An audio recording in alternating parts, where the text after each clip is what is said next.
boys and girls, I'm Nick in the States, and today we're revisiting an old friend. This is my 2014 Melody Maker in TV yellow, which is really kind of just a mustardy finish on this one.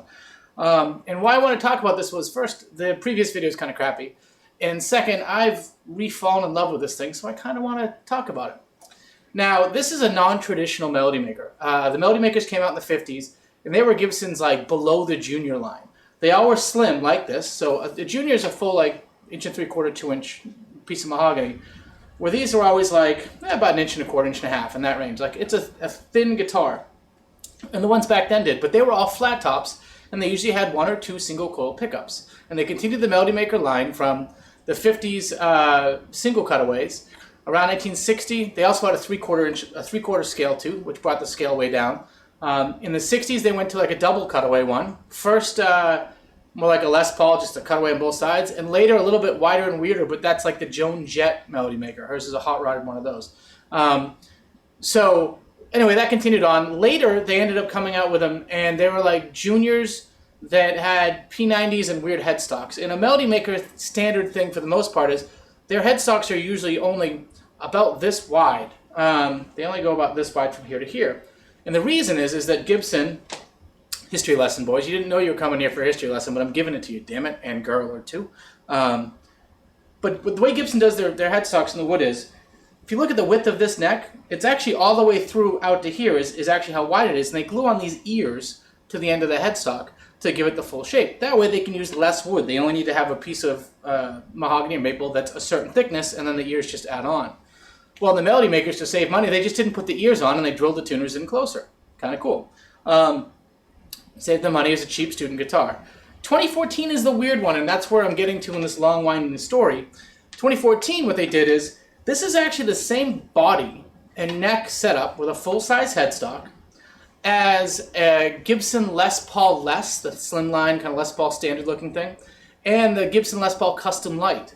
So what that means is you get a carved maple top. It's not flat. What you also get is a comfort cut on the back of it. And it makes it kind of like the un-Les Paul in that it's a very comfortable guitar to play. It's not heavy. It still is pretty balanced. If you look at which way it wants to go, it wants to fall backwards and a little necky, but not huge. But it's a very balanced thing with a wraparound tailpiece. The reason why I like modern Melody Makers, it's pretty much the cheapest way you can get into the Gibson line used. You can usually find them if you hunt in the more classic setup, flat top, smaller headstock, 1 or 2 single coil pickups for $300-400. These you can find, once again, 400-ish range, and they're awesome. This one's had a few changes done. So I bought this as just a body with no hardware for about $240, $250. And I wanted to do something different because I had a lot of guitars with P90s. So this has the GFS Hot Liverpool pickups in it. They're kind of supposed to be a twangy takeoff on a Gretsch or Rickenbacker pickups, but they're mini hums. I put a TNT guitars wiring harness in it, wraparound adjustable tailpiece, at least adjustable in the ends, and some Gibson vintage style tuners with the chrome bobbins on it. I refer to this guitar as Fleshbeard, and the reason is if you ever see a blonde dude who's got a tan blonde dude with a beard, it's all just different versions of tan. So like the cream hardware on this contrasts ever so slightly with the tan, the cream plastics with the tan TV yellow body. What I like though is it's got the black accents, so black on the knobs, black on the inside of the pickups there, black on the shaft of the flip switch. And of course all the normal stuff. So this is Fleshbeard, folks. But what's great about this thing is the pickups are just fun, and they have a lot of sparkle and pop, and they're just different than some of the other guitars I have. Actually, it's very much akin with a little more sparkle to it than the Harley Benton Cabronita copy that I recently did a review of. Before I do any more demo stuff too, tuning complete, I'm going to do a Polytune 2 Noir from TC Electronic Mini Tuner. 78 Badass Distortion pedal from MXR, custom Badass Distortion, custom. Electro-harmonic Soul Food for kind of those just slightly dirty push tones, and then for the boost over the top. A Joyo California sound, which is really like a Mesa in a pedal, and a Hall of Fame reverb here, which I probably won't use because I'm going into my Mesa Dual Rectifier Blue Angel, and using the onboard reverb. So if we listen to just, kind of clean tones, listen to clean tones.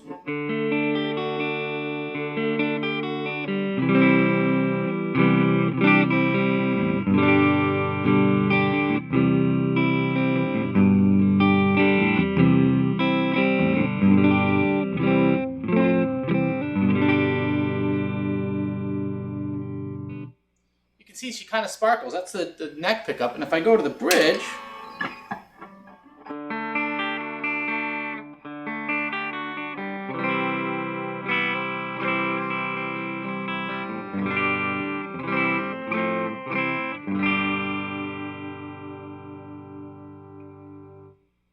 where you see some of that real kind of high-end sparkly chiminess come in. And then let's give her a little bit of the middle section setting.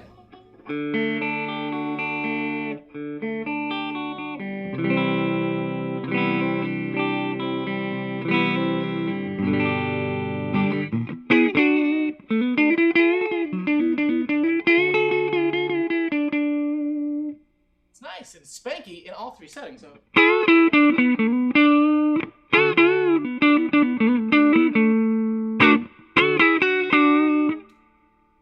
Neck. Now go to the bridge.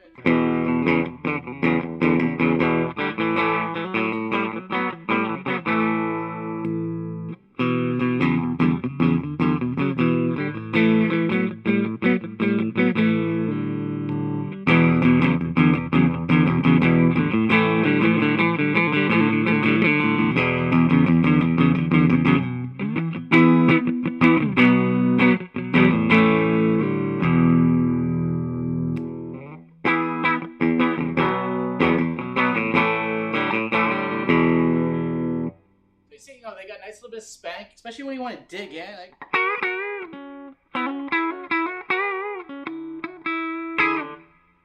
They have some life to it, but they really come alive, of course, when you give it a little bit of extra soul food action.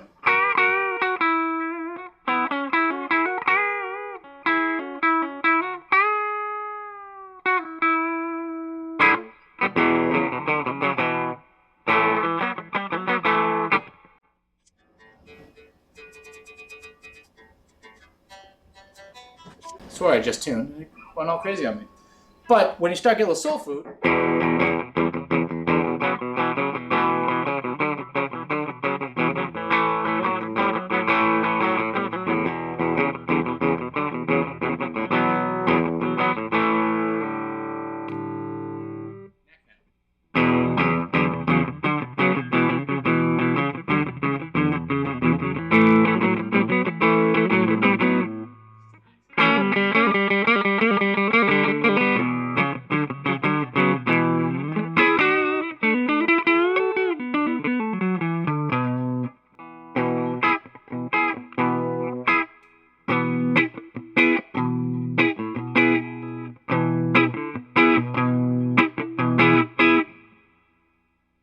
nice though. She's got a lot of different stuff in there, and the way I look at it is this.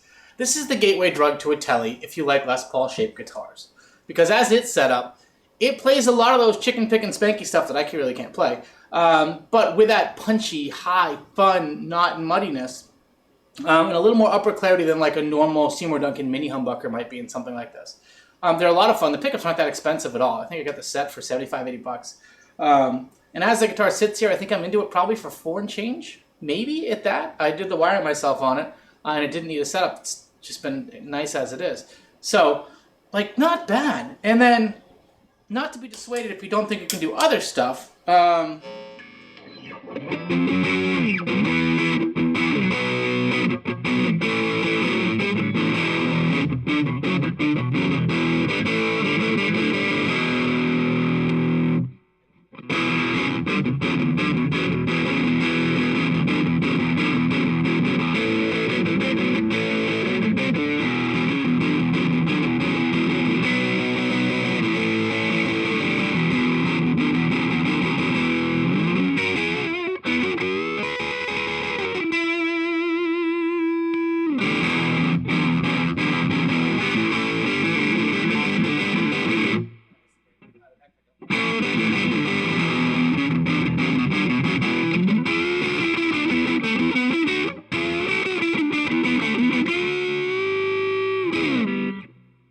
she's still grindy evil. In fact, like, it's full-on rock-tastic, which, you know, I kind of dig a lot. And then if you want to go, well, you can go varying degrees of crazy. This one makes things noisy because it wants to hurt you.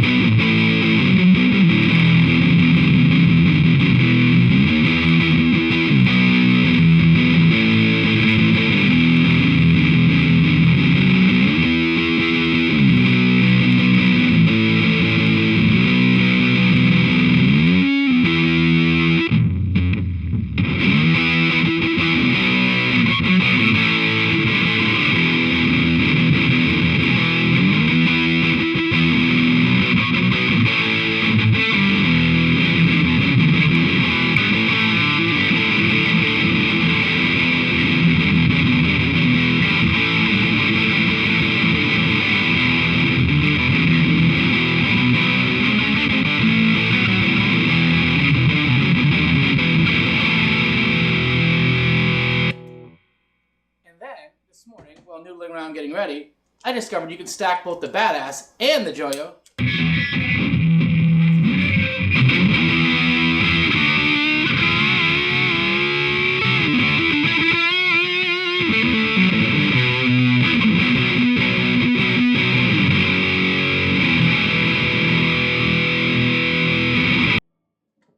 Jeepers. Jesus. Wow.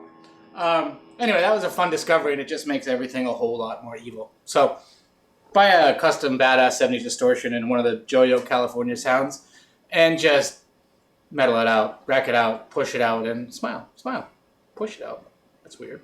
Anywho, fun guitar. I really dig this thing a ton. You know, it may not be the greatest looking guitar. You put it next to some of the shiny baubles on the wall, and it doesn't hold its own there, but it does a great job playing. For negatives, and there are a couple, right? Like, it's kind of a light Les Paul. It's kind of not blinged out. You know, it's your classic dot neck. You can feel the seam from where they taped off the paint and where the fretboard begins. It's just a line there. It's not super smooth. I'm sure with a lot of play, it'll wear right in.